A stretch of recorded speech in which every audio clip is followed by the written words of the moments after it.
A top Tampa official has been fired after an FDLE investigation into a cash $20,000 lottery ticket and alleged scam to avoid child support payments. But tonight, Keith O'Connor's attorney says the city got it wrong. 10 Tampa Bay's Kristen Barbarisi explains what investigators found and why no criminal charges have been filed. Keith O'Connor was the director of code enforcement for the city of Tampa until this investigation cost him his job. And while prosecutors say they can't prove criminal intent, the mayor says his conduct does not meet the standards expected of a city leader, something O'Connor's attorney strongly disagrees with. Tampa police weren't investigating Keith O'Connor, but while looking into one of his employees, Aubrey Pierce, they uncovered texts about a winning lottery ticket that O'Connor cashed. Mayor Castor says the city immediately referred the discovery over to the Florida Department of Law Enforcement, which then turned its findings over to the state attorney. The state attorney, while finding that there was wrongdoing, there was not enough information for a successful prosecution. According to a memo about the investigation, Pierce owed more than $70,000 in child support. Prosecutors wrote there was a strong presumption that having O'Connor cash the $20,000 ticket helped Pierce avoid those collections, but investigators couldn't prove criminal intent beyond a reasonable doubt. Castor says that doesn't change the city's responsibility, and O'Connor was fired Tuesday. There's enough information there that no matter how you slice it, the actions were inappropriate. O'Connor's attorney strongly disputes both the findings and the city's decision. He didn't do anything wrong. He says O'Connor has a long history of helping Pierce financially and was owed the money. He bought him a car. He fixed his car. He gave him gas money. He gave him 5 times the money that we're talking about in this lotto ticket. And this isn't the first time O'Connor has been drawn into controversy. He appeared in the 2022 golf cart body cam video that led to his wife, former police chief Mary O'Connor, stepping down. Fernandez says O'Connor never expected to lose his job and is considering legal action. How can he see it coming if he didn't do anything wrong? Aubrey Pierce, who won that lottery ticket, remains suspended as he's investigated for unrelated allegations. Reporting in Tampa, Kristen Barbarisi, 10 Tampa Bay News. Good morning and welcome back to the Bad Apple Report. It's 7:30 a.m. bright and early right here at home on the range. Thank you so much for being here today, folks. I really appreciate you. Let's start our day out talking about this good-looking fella here. Yes, sirree. And wouldn't you know it, it's a story about his hormones. So let's read it fast. He's an ex-cop charged with actual misconduct after New Jersey firefighters say he handcuffed and then groped them. Whoa, touched by a walrus. Good grief. A former senior fire official in Toms River, already facing a civil lawsuit for allegedly actually abusing subordinates, has been charged criminally. According to the court documents, Robert Sinnott Jr., a former police officer, was charged Wednesday in Ocean County with 4 counts of criminal actual contact with 1 count of official misconduct, according to the court records. And it says that he remained in custody late Friday morning on a fugitive from justice charge. Whoa, the walrus was on the run. All right, cuckoo-ca-choo. In March, 3 volunteer firefighters in Toms River filed a suit alleging Sinnott actually assaulted them when he worked for Silverton Volunteer Fire Company Number 1. Abuse, they say, was ignored and enabled by fire department leadership. They probably just called it hazing. Let the walrus get off. He won't take long. According to the lawsuit, Sinnott subjected the men to actual assault, harassment, and manipulation, which included forced handcuffing, groping, and simulated police. The complaint alleges much of the abuse occurred at the firehouse and in full view of the other members, pointing to what the lawsuit describes as a culture of complicity and institutional failure. In addition to Sinnott, the lawsuit names the Toms River and Silverton fire departments and numerous local officials alleging negligence, assault, civil rights violations, and a coordinated effort to conceal the abuse. The Silverton Fire Department, Volunteer Fire Department, issued a statement Friday, and we don't care. We do not care what they have to say. All right. All we know is this ex-cop, he's been charged with misconduct in office after his firefighter buddies said that he gave him a little squeeze. All right. Thanks for being here, folks. Let's move on with the show.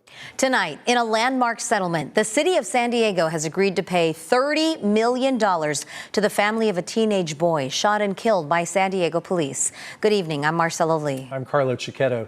Kanoa Wilson was 16 years old when he was fatally shot in the back by an SDPD officer outside the Santa Fe train station in downtown in San Diego in January. CBS 8's Richard Allen has more on the officer's current status as well as reaction to the settlement, one of the largest in a police killing in U.S. history. Well, that's right, guys. In fact, to put this into perspective, this actually surpasses the $27 million settlement that the city of Minneapolis agreed to back in 2021 to pay the family of George Floyd, which at that time was considered the largest payout in a police killing nationwide. Also, a warning, the body cam video you're about to see may be disturbing for some viewers. This was very egregious. Anyone would have been shot that day, not just Kanoa. Just before 9 p.m. on January 28th, Kanoa Wilson was standing alongside the train tracks when another teenager pulled out a gun and started firing at him. SDPD body cam video shows Officer Daniel Gold near the entrance of the Santa Fe depot when that gunfire broke out. As the officer approaches the entrance, 16-year-old Stephen Kanoa Wilson runs from the exit. The video shows that Gold's gun is already drawn when Wilson, who according to the family's lawsuit was running for safety, appears around the corner. Gold opens fire, fatally shooting Wilson in the back as he's running away from the officer. Authorities later located a firearm tucked away inside Wilson's waistband. He pointed his gun and pulled the trigger without delay, without making sure there was a threat, without knowing who that person was. It just happened to be Kanoa who was fleeing. That could have been one of my kids. Community activist Tasha Williamson has been following this case closely. She says this $30 million settlement is the best outcome for Kanoa's family, who now will not have to go through a court trial. I believe that they want to close the chapter of this and move on with their lives, never being able to forget that they lost Kanoa in the way that they did. CBS 8 reached out to the city attorney's office on this pending settlement, but a spokesperson declined comment. San Diego police did confirm that Officer Daniel Gold remains on the force and is currently working in an administrative capacity. Williamson is concerned that Officer Gold could at some point return to active duty. This is not justice at all, because Officer Gold will still be able to one day make mistakes that cost people's lives or injure people because he's still employed. And while the city attorney's office has come to this agreement to pay the family $30 million, San Diego City Council will formally take up this proposed settlement at its next meeting. That meeting set for next Tuesday, guys. And Richard, you talked about this being one of the largest settlements in a police killing nationwide, but how does this compare to other legal settlements here in San Diego? Well, this appears to be one of the largest, or if not the largest, either wrongful death or personal injury lawsuit settlement in the city's history. You might remember back in 2021, there was a nearly $24 million payout to a cyclist who was paralyzed on Fiesta Island back in 2014. Now, at that point, that was the largest settlement to a single plaintiff in city history. This far surpasses that. And you hope that a settlement this large sends a message about training, about assessing officers' ability to be out in the field with weapons. Exactly. Because this kind of thing can happen. We have ourselves another alleged horny, perverted cop to talk about. It's that kind of morning, folks. Here we have TP John. Okay, that's mean. TP John was an awesome dude. Everybody that grew up in Northern California, you know he was. We'll just call this guy Nature Boy. Okay, Nature Boy from Roanoke Rapids, North Carolina, is an officer with the Roanoke Rapids Police Department, and he's facing federal charges connected to the sexual exploitation of children. A cop from Roanoke Rapids. Nature Boy. Investigators say Isaac Nielsen, age 31. Jeez. Being a complete perv really ages you, Nielsen. Okay, he was arrested by the FBI on Thursday, and according to the Office of the United States Attorney for the Eastern District of North Carolina. That's what they had said. Federal prosecutors said Nielsen is accused of distributing child photography to a foreign undercover officer on a website known for promoting user-generated sexual content in May. He also allegedly spoke about his interest in sexual contact with children. Okay, nature boy. According to officials, the FBI identified Nielsen as the user on Monday. The Roanoke Rapids Police Department was notified about the investigation of Nielsen the following day. They're like, yeah, we figured, allegedly. They probably didn't really say that, but I bet they did figure. Okay, after the FBI obtained a warrant, according to officials, Nielsen was taken into custody without incident and with the assistance of his own buddies there at the Roanoke Rapids Police. Oh, bet that was uncomfortable. Federal prosecutors said Nielsen is charged with the distribution and possession of child photography. He faces a minimum of 5 years imprisonment and a maximum of 30 years if convicted. Give him the max. According to the court records, Nielsen's next federal court appearance is scheduled for December 10th in Raleigh. An internal personnel investigation is also being conducted, and we don't care about that. We don't care about that. Nothing ever comes of those. Then there was this big statement, blah, blah, blah, we're not all pervs like him. If you watch the Bad Apple Report, you'd think you guys were. According to Roanoke Rapids Police, Nielsen has worked in law enforcement for 6 years. He is also a U.S. Marine Corps veteran who served in Afghanistan and Iraq. That doesn't help, buddy. It's not going to help you, buddy. Nielsen was recognized by the North Carolina General Assembly in September for being some kind of a hero. And in 2024, we don't care. He blew it. You blew it. You threw it all away, you goofball, perv, nature boy, old man looking goofball that's only 31. Okay, that's enough. Let's move on with the show. Good evening. From behind bars, a woman serving a 27-year prison sentence is set to get hundreds of thousands of dollars from the state. News 13's Bello Lage explains why. A woman who made headlines back in 2009 for what she did to her own children is now back in the news for what a corrections officer did to her. Sarah Burton Heppel is an inmate at the Western New Mexico Correctional Facility near Grants. She landed there after she and her husband were convicted of kidnapping and conspiracy to commit child abuse against 2 of her 5 children. The kids said they were tied up with ropes and handcuffs and left in a room for up to a week at a time, not allowed to use the bathroom. They also said the pair often left them to live on food scraps from the trash. One of the children escaped and hitchhiked to a nearby town for help, which sparked the investigation into the couple. In 2009, Burton Heppel was sentenced to 27 years in prison. That's where she came into contact with corrections officer Robert Smith, who later admitted to police that he had a sexual relationship with Burton Heppel between January and April of 2022. He also admitted to bringing Burton Heppel cigarettes, food, sodas, and more. Smith pleaded guilty to criminal sexual penetration by an official in a position of authority over an inmate and for bringing contraband onto prison grounds. But Burton Heppel's attorneys argue he was not the only one to blame. In her lawsuit, Burton Heppel claims the prison failed in its promise to protect inmates from abuse. Now, the state has agreed to settle with Burton Heppel for $350,000. The New Mexico Department of Corrections responded to the settlement saying in part, quote, NMDC is committed to providing a safe environment for the people in our custody and to holding staff accountable when they violate the law. Bella Olage, KRQE, News 13.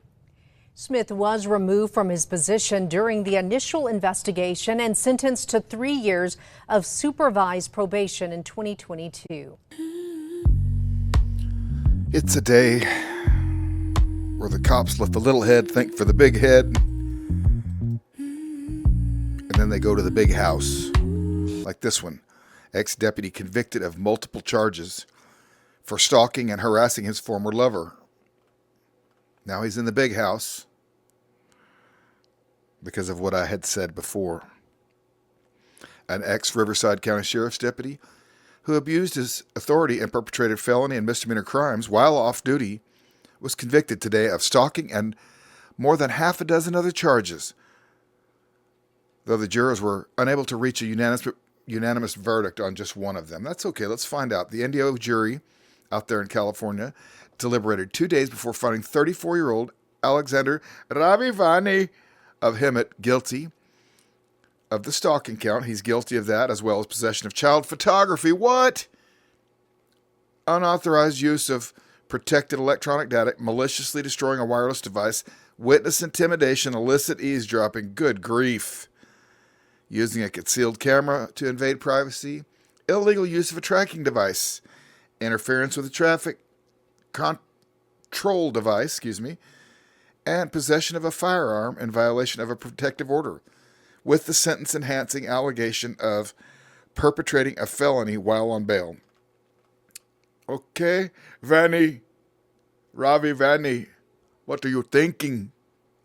The panel, which deliberated until well after 4 p.m. Friday, hung 10-2 in favor of convicting Vani of kidnapping, but with the deadlock. Okay, Superior Court Judge James Hawkins declared a mistrial on that charge.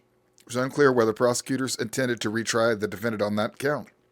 Hawkins scheduled a status conference for February 6th, when the district attorney's office will announce whether or not blah, blah, blah, and all this stuff. We don't care about all that. It does say here, though, in the latter case, Vanny became more obsessive. He was unable to cope with their split in the summer of 2024, and after she went out on a date, the then lawman secretly followed her and the man, whose identity was disclosed, waiting until they were inside her Menifee residence, then setting up an audio device outside the bedroom window to record the sounds of her and the other men engaging in sex.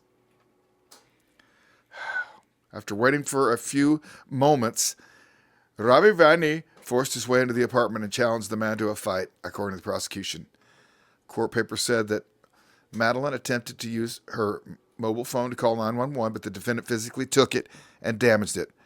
Among the most serious allegations was Vani's following Madeline to Chappie's bar in Hemet and demanding that she, quote, leave and come home with him. Oh, one of those scenes.